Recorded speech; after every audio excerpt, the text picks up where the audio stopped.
ভাগ্যের টানে আবারও ৩ মাস পরে রাইয়ের মুখোমুখি হলো অনির্বাণ। হ্যাঁ বন্ধুরা, ভিডিওতে লাইক দিয়ে দেখতে থাকুন। চাকরির খোঁজে যখন উদ্বিগ্ন হয়ে ওঠে রাই, ঠিক সেই সময় রাইয়ের কাছে গিয়ে অঞ্জনের স্ত্রী বলতে থাকে যে দেখো রাই, আমি মানছি যে আমার শ্বশুরমশাই যে কথাগুলো বলেছে সেটা যথেষ্ট পরিমাণে তোমাকে আঘাত করেছে, কিন্তু তাই বলে তুমি ঝোঁকের বসে এমন কোনো সিদ্ধান্ত নিয়ে ফেলো না যার ফলে কিন্তু তোমাকে পরে পস্তাতে হয়।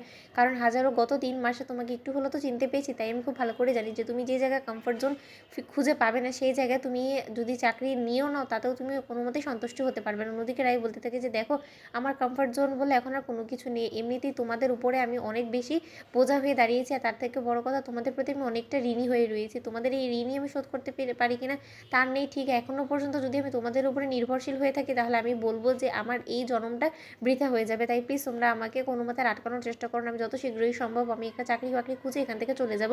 আমি চাই না যে আমার কারণে তোমাদের বাড়িতে কোনো রকম কোনো অশান্তি হোক। অন্যদিকে চাকরি খুঁজে নেমে পড়া রাই যখন অনির্বাণের অফিসের একটা ভ্যাকেন্সি দেখে, ঠিক সেই মুহূর্তে রাই কোনো কিছু না ভেবেই অনির্বাণের অফিসে ইন্টারভিউ দেওয়ার জন্য সেখানে চলে যায়। আর রাইকে হারিয়ে ৩ মাস পরে অনির্বাণ যখন রকচটা হয়ে ওর অ্যাসিস্ট্যান্টের উপরে চিৎকার চেঁচামেচি করতে থাকে আর একের পর এক ইন্টারভিউ নিয়ে বিরক্ত হয়ে বলতে থাকে যে এসব কি ক্যান্ডিডেট আপনারা খুঁজে এনেছেন বলুন তো। এসব ক্যান্ডিডেট হওয়া থেকে তো আমি বলবো যে একটা এমপ্লয়িকে এইরকম একটা জব ভ্যাকেন্সির জন্য ইন্টারভিউ না দেওয়াটা বেটার। তারা কি ভাবেটা কি বলুন তো। এরকম কি কোনো যোগ্য ক্যান্ডিডেট আপনি খুঁজে পাচ্ছেন না? যতক্ষণ পর্যন্ত একটা যোগ্য ক্যান্ডিডেট আপনি খুঁজে বার করতে পারছেন ততক্ষণ পর্যন্ত আপনি আপনার চেহারার সামনে আনবেন না। অন্যদিকে অ্যাসিস্ট্যান্ট বলতে থাকে যে স্যার আমি কী করতে পারি বলুন তো, আমি তো অনেকভাবে খোঁজাখুঁজি চেষ্টা করছি কিন্তু আমাদের এই ক্যাটাগরির জন্য কোনো ভালো যোগ্য ক্যান্ডিডেটই তো আমি খুঁজে বার করতে পারছি না। অন্যদিকে যখন অ্যাসিস্ট্যান্টের কাছে এসে রিসেপশনিস্ট বলতে থাকে যে ম্যাডাম আরেকজন নতুন এসেছি ইন্টারভিউ দিতে, ঠিক সেই সময় অনির্বাণ বলতে থাকে যে যে ক্যান্ডিডেটটা এখানে ইন্টারভিউ দেওয়ার জন্য এসেছে তাকে সময় বলে দেওয়া হয়নি, তাহলে সময় বলে দেওয়া সত্ত্বেও সে লেট করে কেন এসেছে?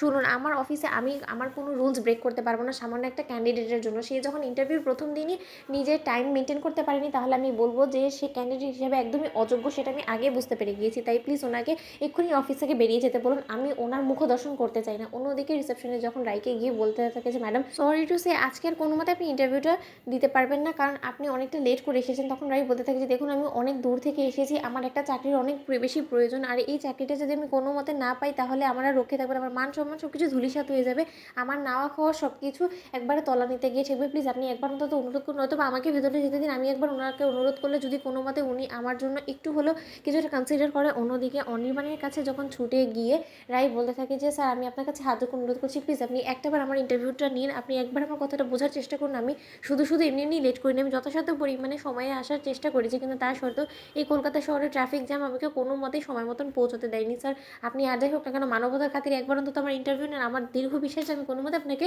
নিরাশ করবো না। বন্ধুরা, ভিডিওটি ভালো লেগে থাকলে অবশ্যই লাইক কমেন্ট শেয়ার করে সাবস্ক্রাইব করতে ভুলো না।